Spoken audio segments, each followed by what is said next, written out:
राम राम सा जय जय शेखावाटी जय जय राजस्थान। मैं गौरव मारवाड़ी। जड़े शेखावाटी को नाम आवे तो लुहागर जी तो बड़े रही गुण सके। और अपने सागे है अवधेशाचार्य जी जो कि लुहागर जी का पीठाधीश्वर है। आप से बातचीत करेंगे। राम राम महाराज जी। राम राम जय श्री राम। धरती का प्रथम तीर्थ स्थल लोहारगल धाम जो कि धरती का पहला तीर्थ है, उस तीर्थ में इस चैनल का स्वागत है।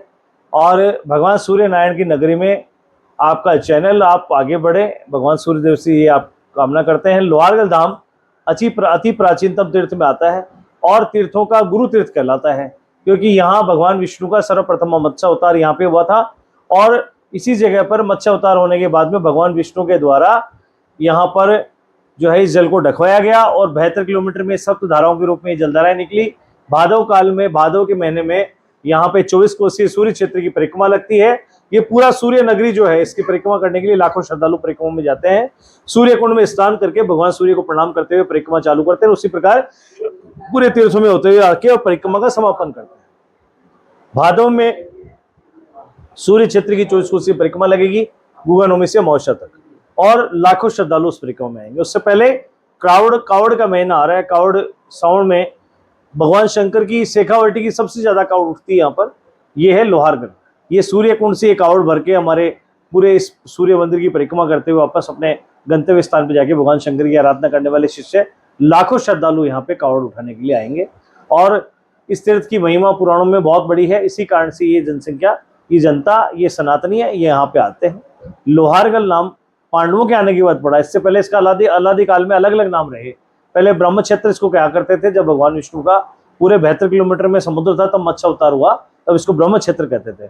ब्रह्म क्षेत्र में मत्स्य अवतार होने के बाद में जब ये जल पवित्र होने लगा इतना, तो लोगों को जब भगवान के द्वारा यहाँ मत्स्य अवतार का ग्रहण का पता लगा तो लोग बाग यहाँ आके मोक्ष प्राप्ति करने लग गए। तब भगवान ने इस जल को ढका बड़ी पर्वतों के द्वारा। माल और केतु दो भाई हैं, इन पर्वतों के द्वारा इसको जल को ढका गया और दोनों भाइयों के द्वारा जल ढका गया तो ये जल जो है इतना जो है 7 धाराओं में दबाव गिरने से निकला। तो सभी देवताओं ने फिर चिंता की कि प्रभु ये जलधाराएं निकल पड़ी है। तो भगवान ने उस समय भविष्यवाणी की कि ये जलधाराएं कालांतर तक ऐसे बहेगी, और जो कि सप्त धाराओं के रूप में ये पूरा का पूरा 24 कोसीय क्षेत्र है। और 7 जलधाराओं में लोग बाग पापों से मुक्ति प्राप्त करते हैं कलयुग में आके। और समय बीतता गया, भगवान परशुराम जी ने यहाँ पे प्रायश्चित यज्ञ किया। नीचे जो सूर्य कुंड है, सूर्य मंदिर के आगे अग्रणी भाग में, सूर्य मठ के आगे, वहां पर भगवान सूर्य ने सपत्नीक बैठ के भगवान परशुराम जी का यज्ञ पूर्ण करवाया और भगवान परशुराम जी का प्रायश्चित यज्ञ यहाँ पे पूरा हुआ। और इसी जगह से 4 जातियों की यहाँ से उत्पत्ति हुई। महेश्वरी समाज की, खंडेलवाल ब्राह्मणों की, खंडेलवाल वैश्यों की और मीणा समाज की, ये उनका उत्पत्ति स्थल भी है। काश्तकारों का, पूरे काश्तकार जितने भी हैं धरती पर, उन सबका ये गुरु तीर्थ कहलाता है। क्योंकि काश्तकार यहाँ पे जब भी अपनी 12 महीने की जो काश्तकारी करके खाली परिक्रमा में या श्रावण मास में या फिर कोई घर में देवलोक हो जाता है तब, या कोई 11 संवत्सर पूर्णिमा पे लोहारगल आता है। बाकी काश्तकार अपने घर से नहीं निकलता है, खेती छोड़ के नहीं निकलता है। तो ये स्थान शेखावाटी का काश्तकारों को बड़ा तीर्थ है।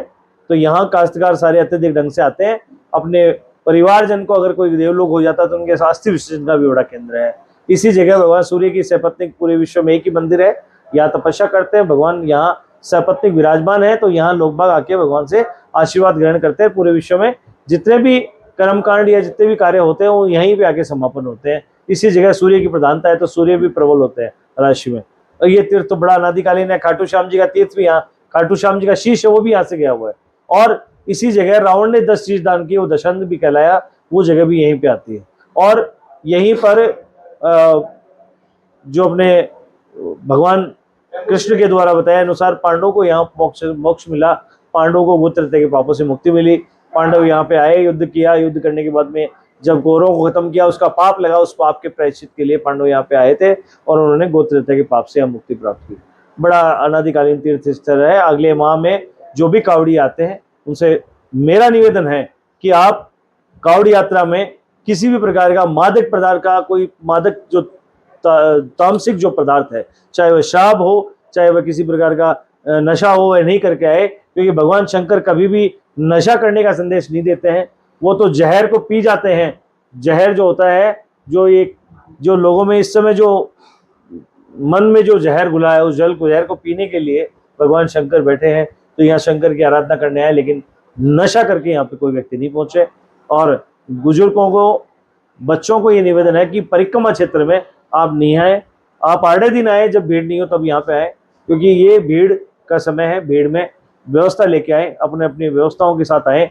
मात्र शक्ति से निवेदन है कि वह सोना चांदी का आभूषण कोई भी प्रकार का पैसा लेके यहाँ पे नहीं आए, क्योंकि ये तीर्थ स्थल है। यहाँ पे भी चोर उचक्के बसे हुए हैं, उनको भी से बचना पड़ेगा, उनसे भी हमें रहना पड़ेगा, क्योंकि आसपास से निकल के आ जाते हैं, पीछे लग जाते हैं, कहीं ना कहीं चैन तोड़ ले जाते हैं, कोई मादलियाँ तोड़ ले जाता है, माताएं बहनें परेशान होती है, कमाई पूंजी जितने सालों की वो खत्म हो जाती है। तो उनका भी ध्यान रखें। यहाँ पे कोई भी प्रकार का स्वर्ण का आभूषण पहन के नहीं आए, तीर्थ पे आए, भगवान की भक्ति करने आए, इतना पैसा लाए जितनी उनकी आवश्यकता है, अपनी पूर्ति के लिए अपना काम करे और अपने गंतव्य स्थान पर पधारे। यही शुभकामना आपके चैनल को देता हूँ कि इन 2 महीने में आप लोग अच्छी कवरेज करें और तीर्थ का विकास का विचार करें, नाम रोशन करें। जय सिया राम, जय श्री